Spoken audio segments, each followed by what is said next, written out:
अंजनगाव मार्गावरील वडगाव फत्तेपूर गावाजवळ आज सायंकाळी एक अत्यंत भीषण अपघात घडला आहे। दारूच्या नशेत बेभानपणे दुचाकी चालवणाऱ्या 2 तरुणांच्या निष्काळजीपणामुळे ही मोठी दुर्घटना घडली, ज्यात 2 वाहनांचे मोठे नुकसान झाले। मद्यधुंद तरुणांकडून निष्काळजीपणा।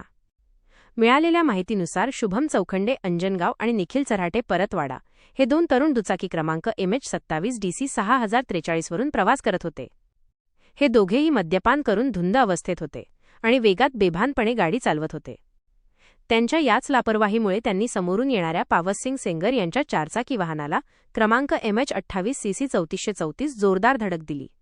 धडकेने वाहनांचे नुकसान। अपघात इतका जबरदस्त होता की धडकेने चारचाकी गाडीचा एक टायर जागेवरच फुटला आणि दुचाकीचेही मोठे नुकसान झाले आहे। मद्यपान